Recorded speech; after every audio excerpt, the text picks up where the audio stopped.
is KC Sports Network, proudly presented by Emprise Bank. What's up, Chiefs Kingdom? Welcome into this week's edition of Outside the Trenches, presented by our friends at Five Farms Irish Cream. The good stuff right here. I've got some, you know what? I got some right here. If you're listening to this on the audio platforms, I apologize, but I got some Five Farms right here. Make sure to go check them out. Five Farms Irish Cream Liqueur. And I'm very stoked to be joined by the full crew. We've got the full team this time around. Big B held it down for us last week as it was me and Big B. Nick Leckey is back. Nick, man, how are you? It's been a minute since we've got to sit down and talk. I know it's been a long while, and I'm not gonna lie to you. I didn't mind missing that last preseason game. You know, so there. I'm like Aaron Rodgers in that stat where they showed him on the side of the preseason game. Has not played in a preseason game since Nixon was in office. So, Nick, when you were back in the day, preseason games, you play very much in those? Yeah, I would get reps. Well, when I was a starter, it was I'd obviously you get reps in the second one for a half, and then the third one you go for first drive, the third quarter, and then the fourth one it was like series and get out, don't get hurt, and you're hoping to go 3 and out. There's a lot of stuff there when it comes to playing in the preseason games. Jared Goff didn't play the preseason games. Didn't really look like it affected him all that much. We'll get into the Lions a little bit more there. But Big B, how you been? We had our 5 Things segment. If people were listening to the 5 Things podcast, you and I talked about that offensive line. Looked pretty good, truthfully. It looked good, but there were some spots. I mean, we'll get into it. There were some spots, but it looked okay. It looked okay. Serviceable. That's what you want there. It looked serviceable. Would have been worse with Orlando Brown Jr. I'll leave it at that. You're still no, not a shot. I don't want to hear. I'm not here for that, Tucker. You really think that he could have handled Aiden Hutchinson better? I don't think so. I don't know if he could have or not. I mean, like I said, we'll get into it, but the line was not a bright spot last night. It was not a bright spot. There's some context I want to give to I think 17 pressures were allowed. I'll give some context to it. So I guess we're going to go ahead and dive into our reactions from Chiefs Lions. Obviously, if you're listening to this podcast by now, you know that the Chiefs lost 21-20 in the season opening game for the NFL at Arrowhead Stadium. Banner drop night. Very weird game all around. Chiefs wide receivers couldn't stop dropping the ball. They couldn't catch the ball. The Chiefs defense, I thought, played well, only allowed 14 points. The one touchdown that kind of broke the camel's back there was a pick six, a ball that bounced off of Kadarius Toney's hands and then into the hands of Brian Branch, the rookie. Took it back to the house 4-6. So let's just start. Let's start with your main takeaways. Nick, I want to start with you. Main takeaway from that game on Thursday. Defense is pretty good. It's always, to me, I always hold my reactions for week 1 games until you can compile data. Like AI is talking about these large language models. We need large game models, right? So we need about 3 or 4 games to see who's who, who's not. And I hold all my reserve judgments until week 9, until you get 8 games in your belt, see where you're at. There's always teams who start out hot and then they just fade come cold weather months, real football weather. So we'll see. But overall, this team needs Travis Kelce more than Chris Jones. Mm-hmm. Absolutely. Maybe. I mean, I kind of feel the same way. And it was obvious last night. You could see that the receivers, I think everything that they do offensively, as far as in the pass game, is predicated off Travis Kelce being there and drawing coverage. And other guys being able, they can be one-on-one coverage. Last night, the Lions just decided, you know what? We're just going to either play man or we're going to play cover 2, and we'll just roll the dice and see what happens. And guys couldn't beat it. The line, I didn't think the line played good at all either, though. But, like I said, we'll get into that a little bit later. But 100%, Nick, they need Travis Kelce more than they need Chris Jones because the defense, I thought, was fine. The defense did play, I think, pretty well. I think if you would have told me going to this game the defense would have only allowed 14 points, I would have said, how much did the Chiefs win by? Exactly. This is what I would have responded to you. And that was kind of the big thing going into this game, especially when it comes to the Travis Kelce bit of it. We did a breakdown podcast, Matt Hamilton and Chase Daniel, former Kansas City Chiefs backup quarterback. And, name a team, he was probably the backup quarterback for him, 14-year NFL vet.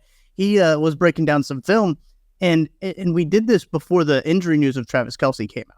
And the 3 clips that we had were about beating man coverage. So the film breakdown video that we had on our YouTube page, you can still go up and watch it, is about how the Chiefs can beat man coverage. Because last year, teams put the Chiefs in man coverage. They didn't have anyone who could separate. MVS, Juju Smith-Schuster, they didn't have anyone who could really separate in that department. And Travis Kelce was that guy who would end up separating in that department. When you put him on a safety, he's too big for him. You put a linebacker on him, he's too quick for him.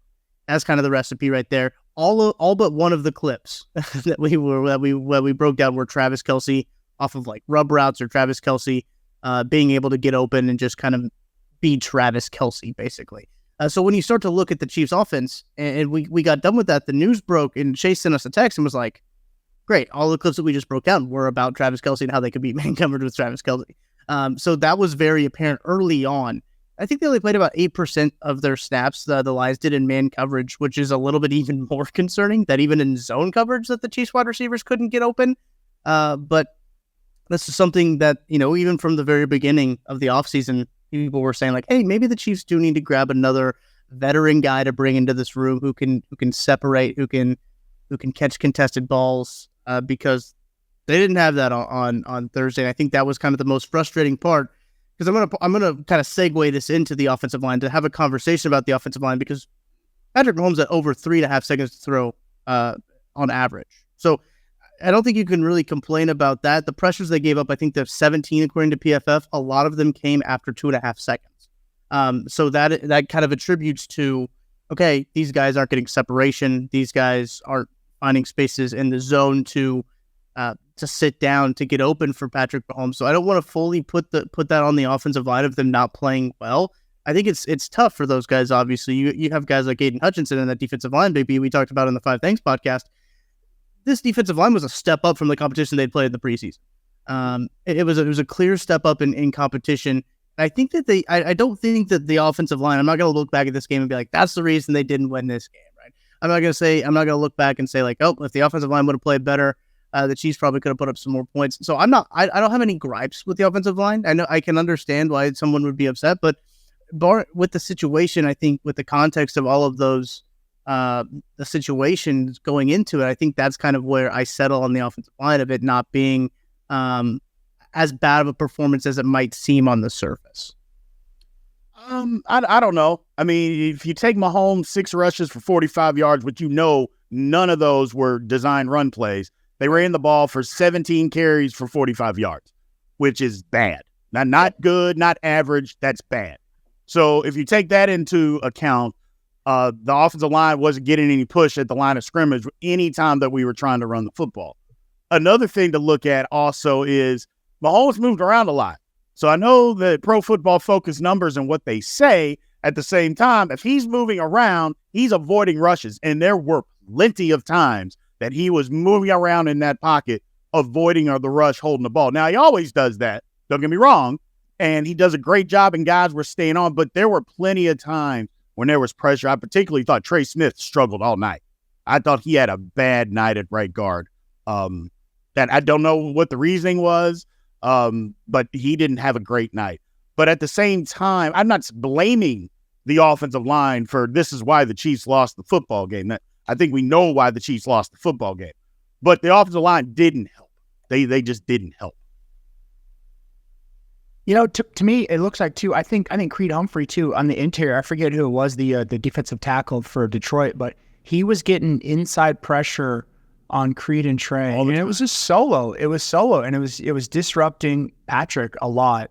And it just, he's able to sidestep it, too. But I think when you look down, and is this where we talk about Travis? Is this the open mic night for Travis Kelce? I mean, here's the thing. I've watched BJ and I have watched the Chiefs for a while now, probably maybe damn near Travis's whole career, and watched Mahomes' whole career with Travis. And the times where Mahomes will throw to Travis and he'll drop it early, there's like this tension, like when you're on a first date and you haven't kissed yet.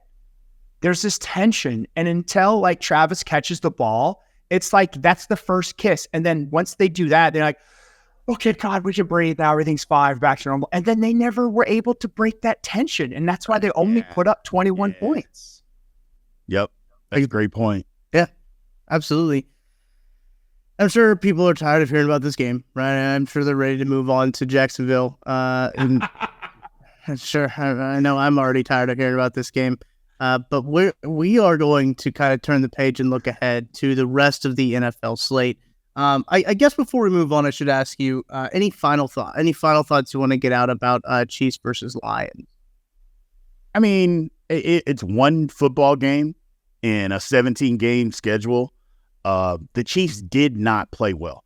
Right. That's the one thing to keep in mind. They lost by 1 point to a good football team, and Detroit is a good football team. Yeah. They lost by 1 point, and they didn't play well. The defense, I thought, played fine. Yeah, the offense didn't play well at all.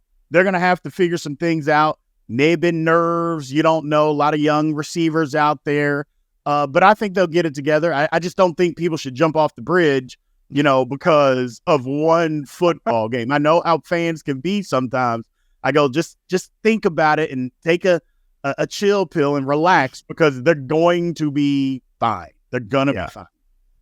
Yeah, and I'd say my final thoughts were, it's a week 1 game, so they're always bizarro. Even Vegas, it's always fun. Go back and look at the Vegas odds for all these games after they all play out, and you'll be like, Vegas has no clue.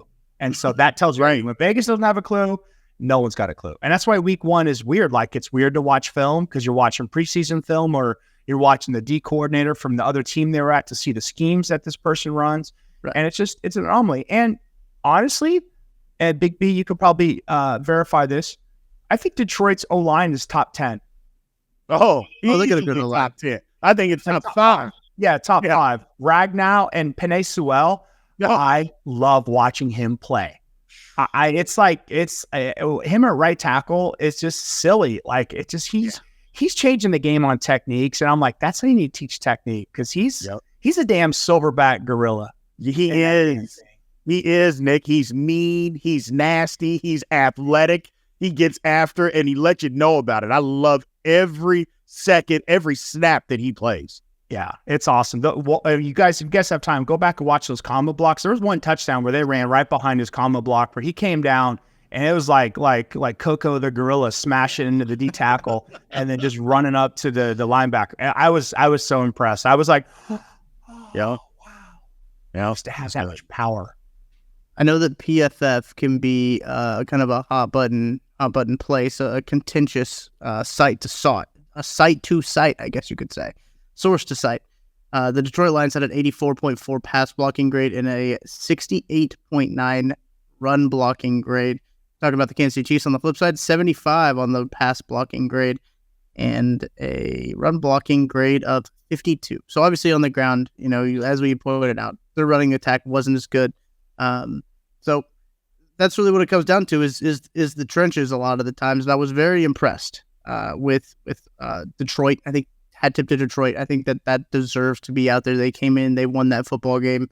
Dan Campbell's 4th down decision to go for it is just incredible. I think I saw somebody tweet this out. I'm paraphrasing it, but a lot of these head coaches have the analytics of when you should go for it, right? But and they have the chances and everything like that. But it feels like the Dan Campbell's sheet is just on how cool it would be, how sick it would be if he got the 4th down conversion.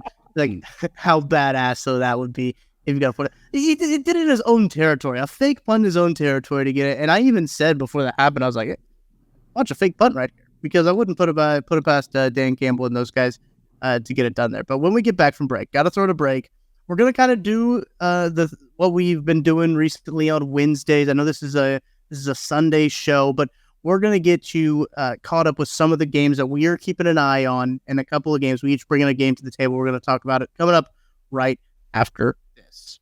Thanks for listening to KC Sports Network. Make sure you download our new app. Find it on the App Store or Google Play. Just search KC Sports Network. We're back on Outside the Trenches, hanging out with Nick Leckey, with Brien Hanley. And we're talking NFL Week 1 slate to get you ready to go. We all picked a game, and we're all bringing a game to the table to talk about. Got it up here on my whiteboard. If you can see it, I've got I wrote down all of the key games that we could potentially talk about. Nick, let's start with you. What game in this Week 1 slate do you want us to discuss and talk So there was a lot of games on this slate to sort of figure out. There was a lot of good ones. I disagree with Sunday night Cowboys at Giants, but I do agree with what you guys said about the ratings are phenomenal to the biggest markets, or a couple of them. Oh, yeah. You go through the list, and, Jaguars Colts is intriguing. The AFC South is good. That's not what we want, but that's the opposite of what we want here. But to me, I like Bengals at the Browns. I think that's one of those games where there's a lot of rivalry. It's the battle for Ohio, maybe, right? Mm-hmm. The battle of the sea cities, the battle of cold weather, the battle of a quarterback on the rise. And a quarterback trying to get on the rise. No jokes, please. And this is a game that probably could have been flexed to Sunday night, but Deshaun Watson has all the issues and all the lawsuits going on. So we'll see how his year off was and how this team kind of gel around him. I love the matchups. I'm excited. I mean, you guys aren't. I'm for one excited to see Orlando Brown, how he plays. Right. And then if that makes a difference in the run game, just his presence, that makes a difference in the pass game. So we'll see. I think it's going to be a great game, and it could be one of those noon sleeper games where week one and it's noon. I'm feeling, honestly, weird thing. I think Cleveland is going to put up some numbers. I don't know why. I have no data behind it, man. But yeah, they're good. I mean, the data. I know what you're saying, Nick, but the roster, if you just look at their roster, I mean, it is incredible, and if Deshaun Watson gets back to anywhere close to the last year that he was when he played in Houston, Cleveland's got something. And it scares me to death as a Steelers fan, but they have got something. So I like that game. And I love what you said about Orlando Brown. I think his style and what he does is going to fit what Joe Burrow and what the Cincinnati offensive line does. That is going to fit him better. It's going to fit, the Bengals better, because let's just face it, just having him out there, like you said, his presence is going to be better than what anything that they were putting out there last year. I mean, that line was bad. I'm surprised Burrow made it through the season. He got beat up. I mean, those first 4 weeks, I mean, it was brutal.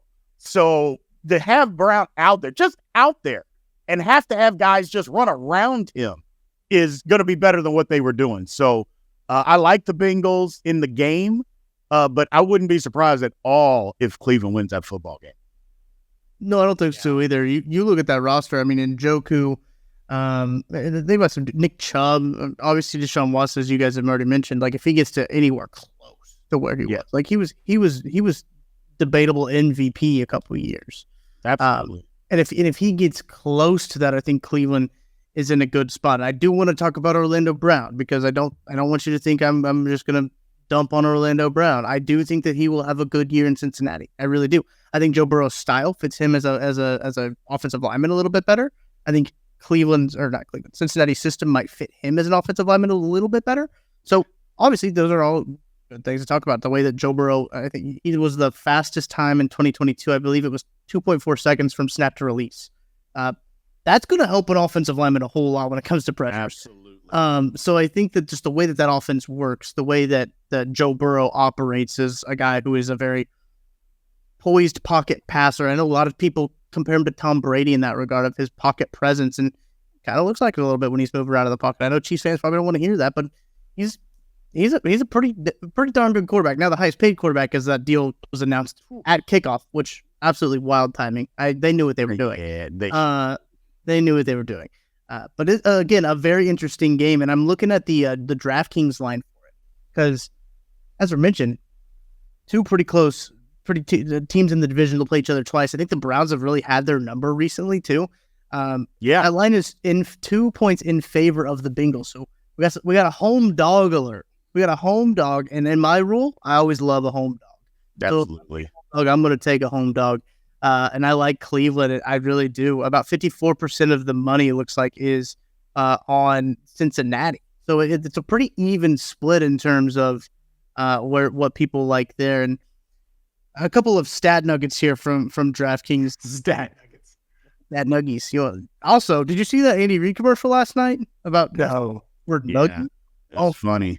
How did they get him to say Nuggies? Yeah, I know it's funny. Go on YouTube. So the Bengals have won 10 of their last 11 games. They're minus 130 on the money line there. And the Browns have also scored the first touchdown at least of their last 14 home games against AFC North opponents. And Nick Chubb has scored at least one touchdown in each of the Browns' last 5 games as home underdogs. So that's even filtering it out even more. So make sure to get that Nick Chubb touchdown score there on a DraftKings Sportsbook. Let's pick this game. Let's go around it. Let's pick it. I will start, and I think I'm going to take the home dog, and I think I'm going to take the Browns. They start off hot. Listen, this is a big game for the Cleveland Browns. This is a big game for them at home against a team that Bengals won that division last year, right? I believe. They did. A team that won the division last year. Cleveland is in it. I mean, it's going to be a very tough division. Give me Cleveland at home. I'll take the +2, but they're going to win outright. You know, we talked about this team, and you guys mentioned all the players, and we didn't even mention Myles Garrett. Myles Garrett does not get enough love. He does not get enough love. And that D-line also, I'm looking at this thing. They got Zadarius Smith, too. Yeah. And they got Shelby Harris. Are you a bag of peanuts? They traded for Zadarius Smith for a bag of peanuts. They sure did. He's one of my favorite defensive linemen. Like absolute favorite defense because this dude's just a monster. Like he looks like one of those characters on Blitz 99, Tucker, behind you. Like he looks like artificial. He really does, and and he plays so great too. And then I've always watched Shelby Harris when he was at Denver. They just wreck shop from the inside. Like, and that's a nasty D line. You could line those guys up 3 down like they do in college, and you could get pressure. Yeah, and it's going to test the Cincinnati O line. It's really going to test. So we're going to see if Burrow is going to be those games where like Burrow gets sacked 9 times and they win, 17-16 type concept. No, but I'm taking Cleveland now because I think Cleveland's got the juice and it's week 1. So let's bring on the week 1 weirdos.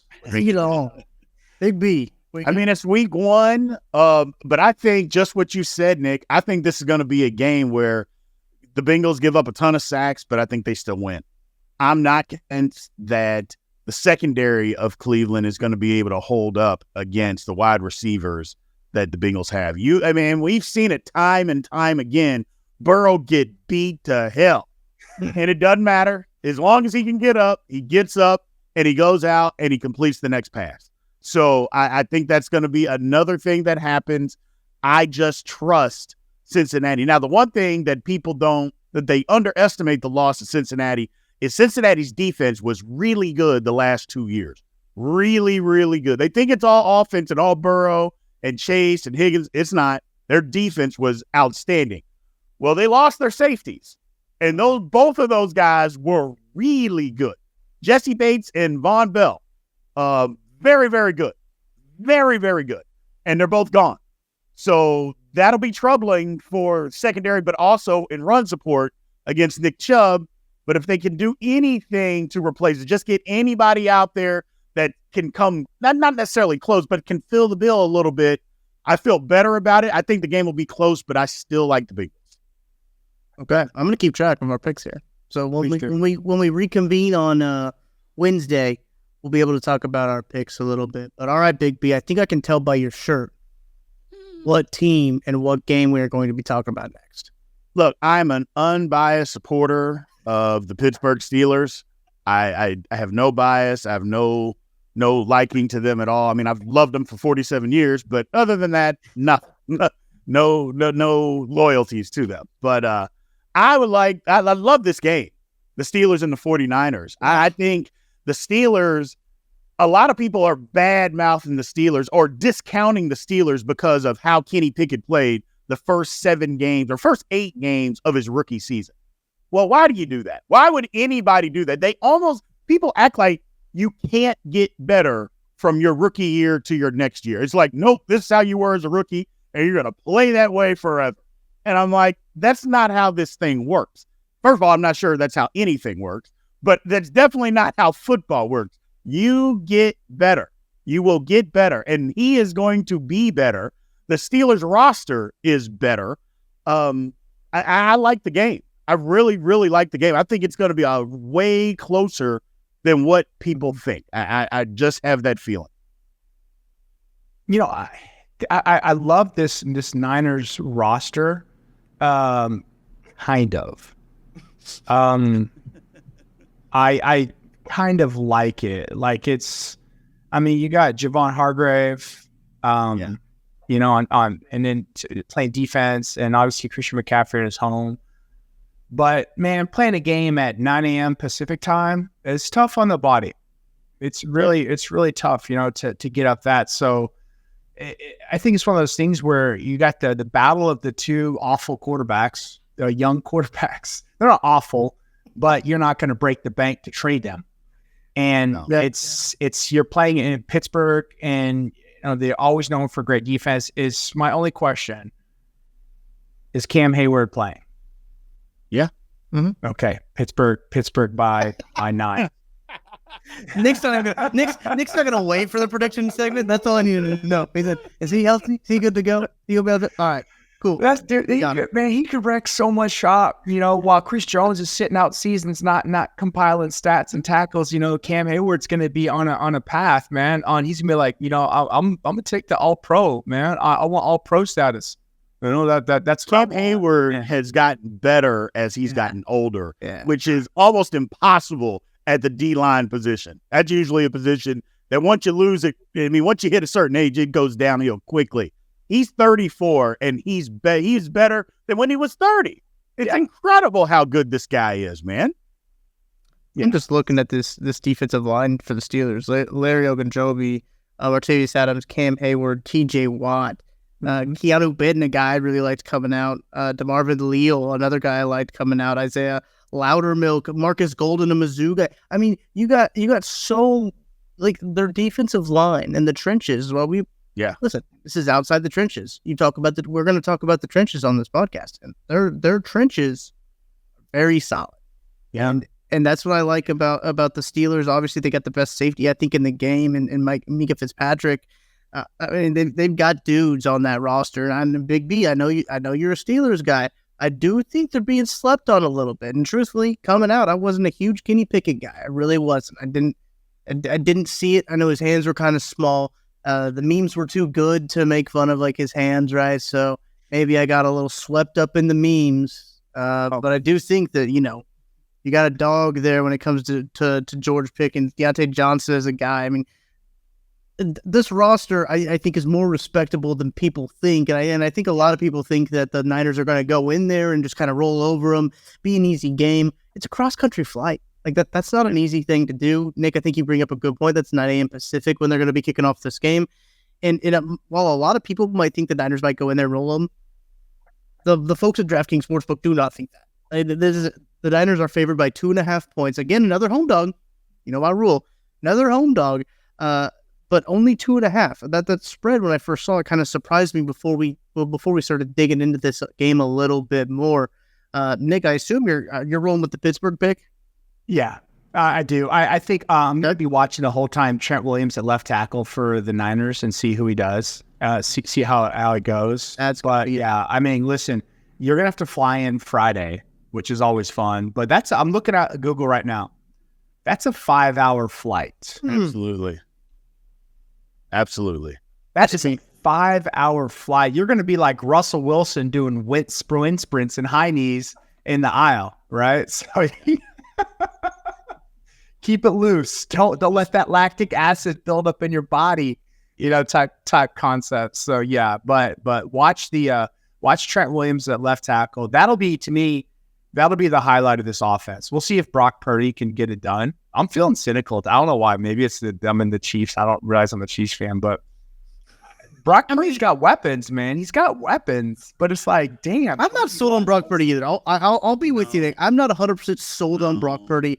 He might have got lightning in the bottle at the end of the season last year, and even in college, he didn't show anything like that. I mean, there's been quarterbacks before not show very well in college and then do good in the pros, but not many of them. He didn't really showcase a whole lot at Iowa State. I'm not sold. I'm really not sold on it. Nope. Well, here's the thing about Brock Purdy. He has it, and you guys understand, and the people out there watching, they understand. because they understand football. He only played one game last year under real game pressure. And what I mean by game pressure is the score's tied with 5 minutes to go in the third quarter, or you're down a touchdown in the third quarter. And that one game that he played like that was against the Raiders. So come on, man. What are we talking about here? So other than that game, the rest of the games, they were ahead. And we know that the pressure as a quarterback, or just anybody in general, is not the same as it is if you're down a touchdown with 3 minutes to go in the third quarter and you got to come back and win against a tough team. It's not the same. And he never had to do that. The times he had to do it, you mentioned it, Tucker, at Iowa State, he wasn't really good at doing that. So I'm not sold. There'll be tape on him this year. People will understand what he does and doesn't do well. People underestimate that fact. Yeah, guys get better. But you know what? The defensive coordinators get paid a lot of money too to figure you out. So that is going to be some. We'll see. We'll just see. I know the defense for the Steelers is going to get after it. Now, Trent Williams is going to neutralize Alex Highsmith. Alex Highsmith had 14.5 sacks last year. If he even sniffs around Brock Purdy, I'll be surprised. So we'll have to get it done with everybody else because Trent Williams is just too good. He's one of those guys, an offensive lineman. He's a top 5 player in the National Football League. Not offensive lineman. He's the best at that. He's a top 5 player in the National Football League. So I like the Steelers, obviously. But I really think the Steelers are good. I think they got a chance. This is a game they can win. I think they will win. I like the plus 2.5 all day long with Steelers. I love it. We're clean sweeping it because I'm going Steelers too. You know my rule with home dogs. That's too good. They got juice on the money line too. Yes, what I saw. They got juice on the money line. I'd take them to win outright. Plus 110. Get a little action there. Absolutely. I really like it there, especially too. If you expect them to cover, here's some not gambling advice, but just the gambling mindset here, right? If you expect them to cover at 2.5, why not put some juice on the money line? Because if they're going to cover at 2.5, they're probably going to win, right? Absolutely. You think that. So why not make some more money by placing some money on the money line and using our friends at DraftKings Sportsbook, which, folks, football's back. Football is here. The NFL is here. And DraftKings Sportsbook, an official sports betting partner of the NFL, is giving you a can't-miss offer for Week 1. This week, new customers can get $200 in bonus bets instantly when you bet just $5 on any NFL game. DraftKings is hooking everyone up with game day greatness, and all customers can take advantage of 2 new offers every single game day this September. Check the app to see what you get. Here's what you got to do. Download the app now and use code KCSN to sign up. New customers can take home $200 in bonus bets instantly just for betting $5. That's code KCSN only on DraftKings Sportsbook, an official gambling partner of the NFL. The crown is yours. All right, I got to read the disclaimer now. You ready? I've read this disclaimer a couple times. I think I'm getting pretty good at it.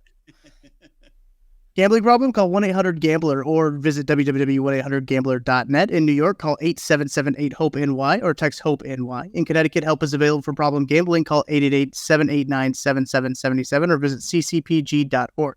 Please play responsibly on behalf of Boot Hill Casino and Resort in Kansas. 21 plus age varies by jurisdictions. Void in Ontario. See dkng.co/football for eligibility, terms, and responsible gambling resources. Bonus bets expire 7 days after issuance. Eligibility and deposit restrictions apply. I think I kind of nailed that. There you go. I think that's the best time I've read the disclaimer. Shout out to our friends at DraftKings Sportsbook. They take a lot of my money. But hey, last night for the Chiefs, I did win $6. I'm proud of you. Proud of you. My 10-leg, I think I've told you, Nick, about these. I do a little 10-leg parlay for these game days, Big B. Right. Where I'll take like the lowest, like Justin Watson, like 10 plus receiving yards. I'll throw that in there. Chiefs over 4.5 points in the first half. Throw that in there. Like I'll just take a bunch of like little ones to see how much I can like stack it up to. Sky Moore screwed me last night. Oh no. That's it. Sky Moore stuff. Sky Moore not catching a ball. I think I had about 3 receptions and 40 yards. So like tough. That was it. That was the only one. Those are the 2 legs out of my 10-leg parlay that I didn't hit. And I would have been rich. Generational wealth. Not really. Rockefeller stuff. how the skyscrapers were made right there. That's right, exactly. All right, last game that we're going to be talking about, my game that I got an eye on. Listen, it's no surprise. I don't think this is a surprise in what game we're going to talk about next. It's Bills at Jets, a big marquee matchup when it comes to high-profile quarterbacks, high-profile teams with a lot of expectations in the AFC, and a divisional game. Starting off hot with the divisional game there. Bills at Jets. This is going to be an interesting one. I don't know what to expect with Aaron Rodgers and what to expect with the Jets. Could it take some time to click? Obviously, Josh Allen and the Bills have had some controversy around them this offseason with Stephon Diggs, drama over there. They're not free of the drama, just like the Kansas City Chiefs aren't. I think that there's a lot. There might be maybe this is just me speculating, but it feels like this year there's some pressure on Josh Allen to win. A team, the Buffalo Bills, that have been a very respectable and a very good football team in the AFC. The last 2 years, they haven't made it past the divisional round. That's kind of unacceptable for the expectations that they have at that in Buffalo. They want to win a Super Bowl. They want to get back to the Super Bowl. They want to win the AFC. Haven't really gotten close to that in the last couple of years. So they've got a big year coming up ahead. It's going to start by beating the Jets and kind of getting a leg up on them in the division. But Nick, thoughts on this game? Coming up on Monday night, a great game to put on Monday night. I think it makes a whole lot of sense why this game is going to be a solo game. Advantage New York Jets. Monday night at home on September 11th. I didn't think about that. Yeah, that's a good point. It'll be nuts. Also, I think the fireman guy. He's probably going to come back and root for the Jets again. Now that Aaron Rodgers is back there, he probably went and did some peyote and sat in darkness for 10 days and did their thing. But large language models, that's the name of the game today. And there is data on Buffalo going for multiple years on what Josh Allen can do, what he's capable of doing, what they like to do, how their tendencies, things like that. This Jets defense, very familiar divisional game, right? Very intimate, if you will, with this offense and how it performs and what makes it tick. Buffalo, great defense. Always have a great defense, right? Always have a great offense, right? As the past couple of years, has no clue on defense what this Jets team is going to look like with the NFL's greatest pocket passer of all time, the poet, GOAT with a P, pocket passer of all time, in Aaron Rodgers. I love him. He's your favorite rapper's favorite rapper. And that's why, and the hand gestures, I don't look for the stats. I look for, like Tucker's the memes. I look for all these little tidbits about Aaron Rodgers. And is he drama queen from the show where his brother was on, where they're like, yeah, no one likes Aaron in our family. But it seems like he went to New York. He's talking to everybody. He's uniting the squad. He's got the cool baseball hand multi-step hand slaps, right? Like all the cool gestures that the kids are doing these days. Oh yeah. With all his team, which to me would promote this sort of family togetherness and bring a team together. And when you organize a team from people into a fist, because you're strong and you've summoned the 5 rings like Captain Planet, unstoppable. Please tell me you know who Captain Planet is, Tucker. Please go Google. Big B, I don't think you know who Captain Planet is, do you? No. Oh my God. No. That joke fell on. I could tell. I was, maybe some of the listeners will get it, but listen, Captain Planet, they each had 5 rings, and it was like it's like a nature show, like a cartoon, 2 seasons, and these 5 rings. It was like the power of heart, wind, water, earth, light. I don't even know. And they could bring their 5 rings together, and they could summon Captain Planet, and he would clean up all like the toxic spills and everything like that. And that's what this Jets team is going to be, right? It's going to be Captain Planet, green for Jets, Captain Planet, all that good stuff. But yeah, I like the Jets based off of no data on the Jets offense. You know what they're going to do? This defense kicks ass. And 9/11, Monday night in New York. Yeah, I like the Jets too. I think the Jets defense is going to play a lot into this. I'm not crazy about the Jets offensive line. But so that's still an issue spot for them. But I think Rodgers getting the ball out of his hands quickly into the right spots. I think that may alleviate some of that. We'll see. I don't know how good. I know the Bills' D-line is pretty good. I know they're still without Von Miller, but their D-line is still decent. They can still get after the quarterback. Ed Oliver is a beast inside. They still have a very good secondary. And their offense, not wild about second receiver. I mean, Stephon Diggs, we've heard some stuff. But if the Bills run the ball with actual running backs versus Josh Allen trying to run through linebackers, I mean, ask Cam Newton how that works. I mean, your career will get shortened quickly. So I think they're going to be better. They'll do some stuff a little bit differently. But for all the reasons that Nick said, it's Monday night. It's in New York. It's 9/11. All that emotion, I just don't see how the Jets lose this game. I like the Jets. Yeah, I didn't even think about it being 9/11. That slipped my mind. About You ready born yet? Yeah, I was born in 1998. Oh, that's right. Okay. So I barely remember 9/11. That's one of my early memories. I remember seeing it on the TV. But yes, they've got a lot of this offense is new, obviously. As you mentioned, Big B there. The offensive line is interesting because they have guys that should be good. Yes. But just haven't been good. You talk about Mekhi Becton, Elijah Vera Tucker. Yes. Connor McGovern, I think, is new this year at center. So I mean, who has been good is Connor McGovern, but they have a lot of new additions. Obviously, you talk about McCole Hardman and all the wide receivers. Basically, that whole laundry list that Aaron Rodgers turned into and said, "If you're gonna trade for me, these are all the guys I want you to trade for." They're now on the Jets, basically the Packers from a couple years ago, plus McCole Hardman. But they do have a good defense, and again, I can't break my rule. Guys. The Jets are a home dog. Right. Home dog. Again, another 2.5 point line. You're getting some juice on the money line here for the Jets. I'm taking the Jets. We're clean sweeping the Jets. Big Jets podcast here, apparently. I didn't know that until now. Big Jets podcast. I think that it's gonna be a big game for them to kind of start this new era off right. But okay, we're all clean sweeping the Jets. We'll keep track of the picks. Listen, there's some other good games on too. Just because we didn't talk about them doesn't mean that you shouldn't watch them. I mean, a couple I wrote down that we didn't talk about. Raiders Broncos isn't necessarily a good game traditionally, but especially as Chiefs fans, that's going to be one to keep your eye on. Eagles at Pats again.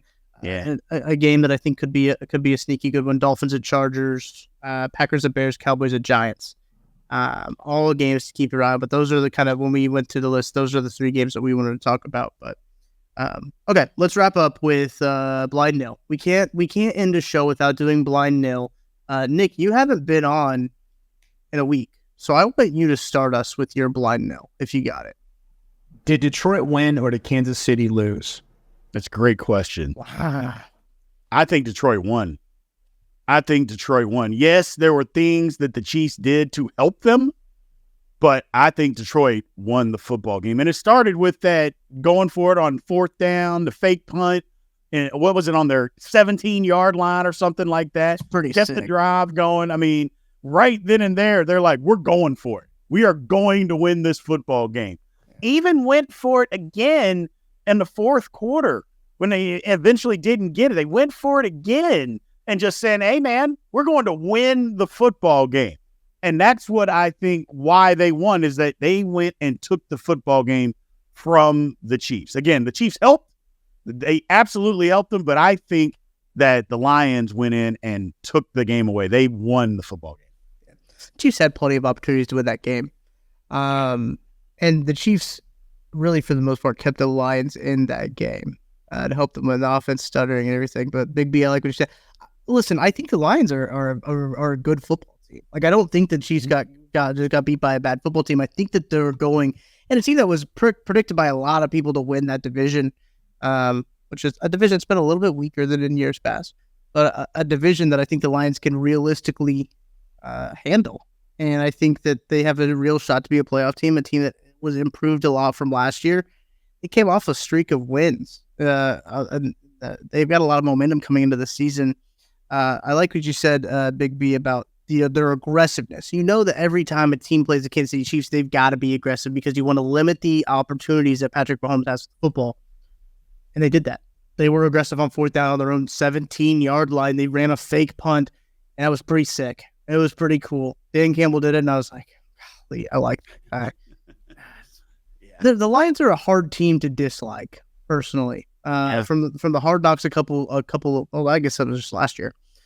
The Hard Knocks last year, this coaching staff that they've put together with Dan Campbell and all the former players that they've got on there, the way that team is built and made. A lot of people mocked them for their draft strategy, which like traditionally in terms of like value wasn't very great. But then you see Jack Campbell go out there, a guy that they drafted in the first round. People mocked him for drafting a linebacker in the first round and go out there and he made some plays.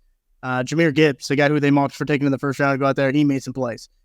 So the value goes out the window once the games start, and the draft value does not matter anymore. And they put together a team that is very respectable and could make some noise in the NFC. So I'm going to say the Lions won that football game, Nick. Nice.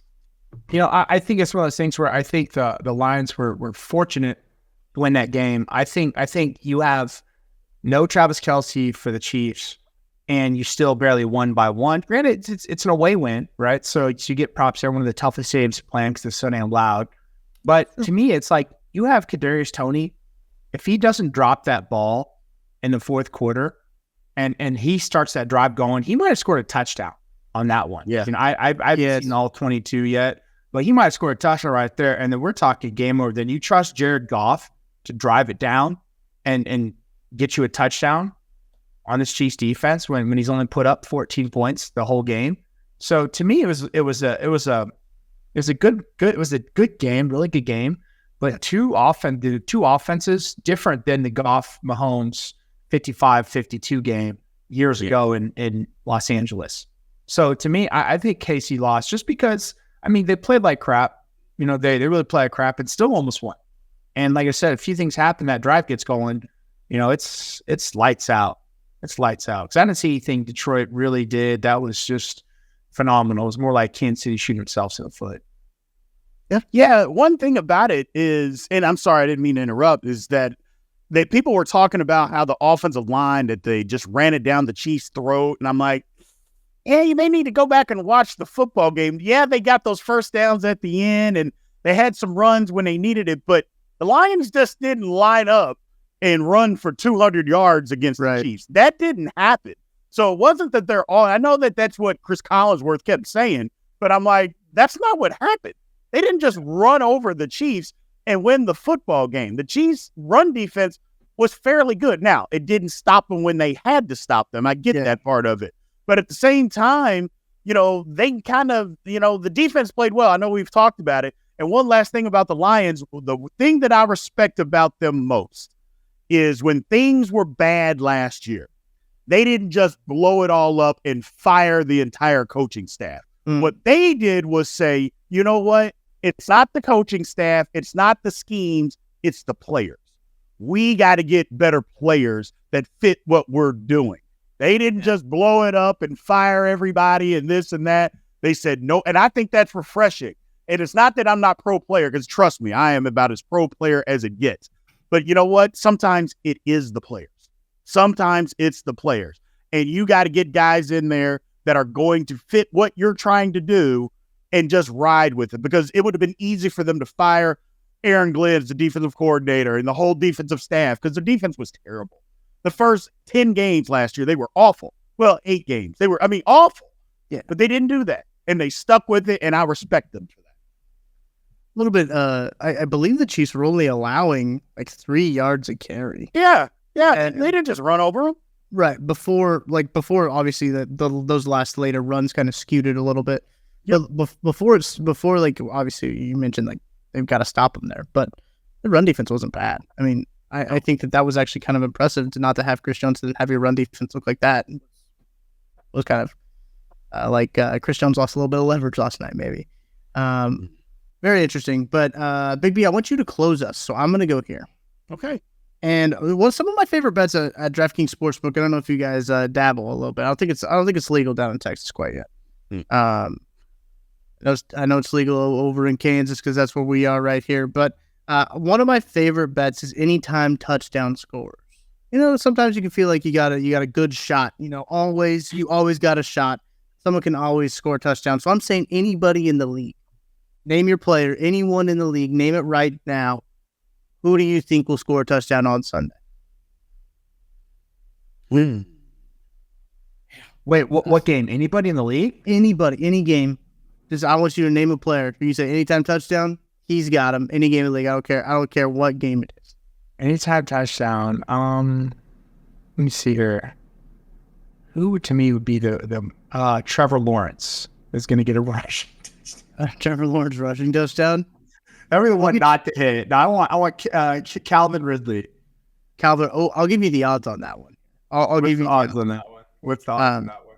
I'm loading up here. Let me go to touchdown scores for the Jacksonville Jaguars at the Indianapolis Colts. Calvin Ridley, anytime touchdown score, plus 125. Okay. Let me get some juice on it. First touchdown, 750. And then I got to say, man, they're going to be feeding Breece Hall at the Jets Monday night. I don't know. They got Dalvin Cook. Oh, they got Dalvin Cook too? That's right. See, but you might... Who do you want running down the goal line, though? Right? What is Dalvin Cook going to get you there? Then give Breece? Breece coming off that ACL, though. That's going to be interesting to see. Yeah, I'm not sure how they're going to handle the load management split between those two running backs. That'd be interesting. Yeah. I like Breece Hall, though. Hey, you're right, Nick. I like Breece Hall. But I like Dalvin Cook, too, man. That's So I'll give you the odds on both. My page will load, but yeah. Big V, do you have anybody? Yeah, and you know what? Obviously, I'm partial to the Steelers, so I'm going to stay in the Steelers game. I was going to say George Pickens because everybody is on Pickens, and he may score a touchdown. I mean, he's that guy, red zone target, all that. But the guy that I'm actually going to say is Deontay Johnson. He didn't score a touchdown at all last year. So, first of all, I'm thinking betting odds. So the odds on him are going to be very, very good in a betting favor. And I believe that the Steelers are going to try to get him a touchdown because, again, 0 touchdowns last year. None. First of all, I don't know how that's possible for a number one receiver to not have a touchdown catch in the season, but he did it. I think tomorrow he ends that streak and he gets in the end zone. So Breece Hall is plus 150 on anytime touchdown score. You could sprinkle a little bit on that. Dalvin Cook is plus 205 anytime touchdown score. I'm pulling up the Steelers one right now because it is kind of crazy. You mentioned Deontay Johnson not having a touchdown. That was one of the stats from like last year. You're just like, hang on a second. Oh, yeah. it was kind of in the same vein of like how Julio didn't have like a red zone target all year. Yeah, for Matt Ryan that year in Atlanta. Just like, how are you not throwing him the football? Deontay Johnson is plus 290 to score. There you go. That might be a little bit of juice right there to put on Deontay Johnson. For me, I'm looking at that like the Bills and Jets game, and I think if I had to put a lock, I think it's a Josh Allen rushing touchdown. And I think Josh Allen as an anytime touchdown scorer, as a rusher. Again, if you're betting anytime touchdown scores with a quarterback, it has to be a rushing touchdown. The anytime touchdown scorer is who possesses the ball in the end zone. So that is a running touchdown. And get this, Josh Allen is plus 180. So like the folks at DraftKings Sportsbook are also saying like he's probably going to run for a touchdown. So we're not going to give you too much juice on that one. But a fun little exercise I thought that we could do anywhere across the league. That's what we went with. But Big B, what do you got to round us out here? I had something worked up, but after last night, I changed what I'm going to say. Okay. And I'm going to ask you guys, tacky or not tacky, classless or not classless, Chris Jones showing up at the game last night. I mean, I couldn't believe it. Look, I don't brag on who I know or anything like that. That's not my thing. But we're watching the game. We're having a conversation. I'm talking to two guys that I played with at K-State that played in the NFL. They couldn't believe it. They literally could not believe that he was at the game. Couldn't believe it. Said they'd never heard anything like that in all their years of being associated with the NFL. Couldn't believe it. I think it was a good move because what's he going to do at the house? Posting more Instagram stories of him in his pool smoking a cigar? Or is he going to be like, I'm holding out, but I want to be here with you guys. Like, I'm here. Like, it shows the team, hey, I'm rooting for you guys on whatever. And I think the best part of the whole deal, I think the absolute best part is the internet blowing up his agent, saying they look like two henchmen from a Bond movie. I saw that. That was hilarious. Hilarious. I died laughing with that. To me, that was the best. But where else you gonna be, right? Where else you gonna be? So it's one of those things where, it's like, okay, I get it. I think the way it doesn't go over is that he was in a suite, right? He was in a suite next to his two henchmen. And I think that's what is just like, that's $1 million ticket basically that he just paid for because he forfeited a game check to do that. Oh. I don't know. And BJ brought this up on 10 Things. I don't know what constitutes like reporting. Like what is officially reporting to the team? Right? Can he not like be in the tunnel giving guys like high fives or be on the sideline? Is that thing constituted as reporting? But still it's such a weird situation. There was such a wrinkle thrown into it when he showed up in Kansas City at the Ronald McDonald House to do his charity thing and held a press conference out front of the Ronald McDonald House talking about how he just wants a raise and how he doesn't think he's doing his teammates wrong by holding out and all he's doing is asking for a raise. Everybody else wants a raise, so how come he shouldn't do a raise? It's another chapter, another wrinkle in a story, in a saga that has just drawn on for entirely too long.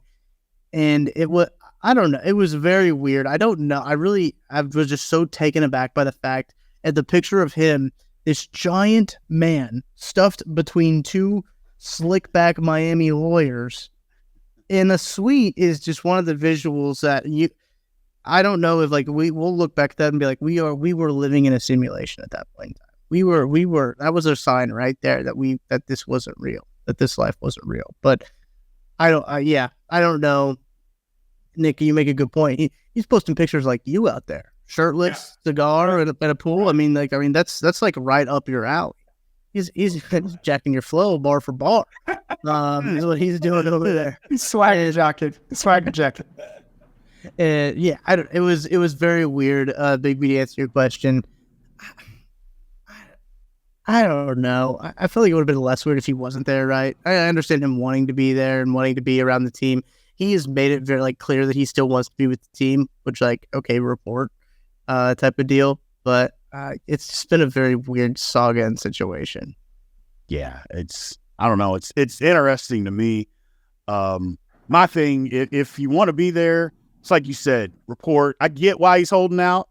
I understand, but I always look at it from the money side of it. I guess it's because I was in the mortgage industry for 21 years. I always look at it from the money side, man. Why give up this money to try to prove a point that you're never going to make back? It doesn't make sense to me. Nope. Not one bit. All right, that's going to do it for this week's edition of Outside the Trenches, presented by our friends at Five Farms Irish Cream. Got it sitting right here. I'm going to crack it open after that Chiefs game. Hope you all enjoy the Sunday slate. That is some good games going on for you. I'm very excited for this weekend of football. Football is back. Make sure you hit up our friends at DraftKings Sportsbook by using that promo code KCSN. Hit up our friends at Holiday Distillery, which they do all kinds of products. The Ben Holiday Bottled and Bond Bourbon, Five Farms, Tequila Rose, 360 Vodka, you name it, they got it in terms of spirits. So that's going to do it for us here.